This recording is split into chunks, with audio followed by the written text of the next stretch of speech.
The national public broadcaster, Kenya Broadcasting Corporation, is currently undergoing a rigorous process of restructuring aimed at enabling the corporation serve the public effectively and offer quality service. KBC, being a parastatal, would require the support of government. Nevertheless, the latter has been accused of neglecting the national broadcaster. While appearing before the Energy, Communication and Information Committee, KBC management, led by KBC Chief Executive Officer Waithaka Waihenya, faulted the government for not adequately funding the state broadcaster. Want to compare us with BBC?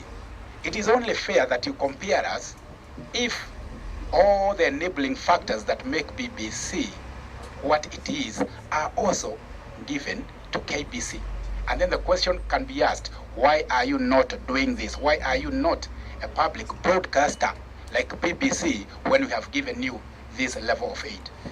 So if we play our role in a way that we are facilitated well, we are able to then commission people to produce content to tell those stories you're talking about our culture, about things that are important to us as a nation. But when KBC is then left to the whims of competing with commercial broadcasters, then we are not able to occupy that space essentially that is described for us in law. Plans to restructure the corporation are currently ongoing, with audit firm Deloitte & Touche outsourced to focus on ways of improving on infrastructure development, better utilization of assets and human resource restructuring, with an aim of improving on efficiency and better remuneration of staff. We had sessions with you before on restructuring of KBC. We want to know the status. How far have you gone? What is it that is still holding you behind? What needs to be done so that we can be able to restructure KBC and make it a performing broadcaster to the standards that is expected to be. I would like to ask the CEO if he still recalls the report that we wrote in 10th Parliament, and if there has been any change in staff complement until today when he's requesting for proper restructuring. Because I remember that time, Chair, there was also an issue or a request to hire somebody to restructure KBC. The way the other broadcasters operate, they are able to determine their wages. We are not able to determine our wages because we are classified, I think, as Corporation C. I think we are in grade C or D. It's actually C, which means that we cannot pay our staff the way other corporations or other government bodies like KRA pay, or Kenya Pipeline, or those other, better classified corporations. We are looking at, when we restructure KBC, there will be directorates or departments.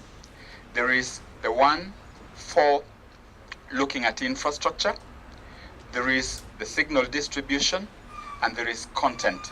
So these are three very distinct parts of KBC that we're looking at when we do our restructuring.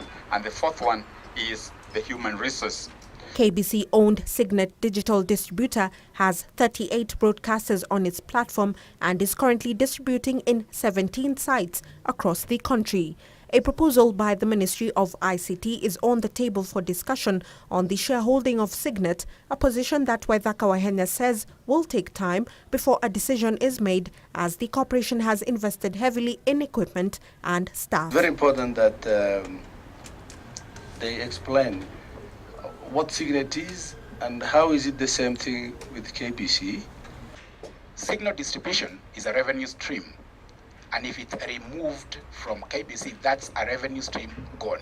And therefore, there should be a way of cushioning Kenya Broadcasting Corporation against that loss. Secondly, withdrawing the signal distribution license and giving it to an independent party, we have no problem with that, provided that there will be an equal playing field for Kenya Broadcasting Corporation. The Energy, Communication and Information Committee is yet to conclude on the digital migration squabbles amongst media houses in Kenya. The committee also summoned Pan-African Network Group, a Chinese company undertaking signal distribution in Kenya. The committee took issue with the company's credibility and sought to find out who the core shareholders were. Having had no satisfactory responses, the Energy, Communication and Information Committee will again summon Pan-African Network Group in 2 weeks. Meline Miendo, Channel 1 News Hour.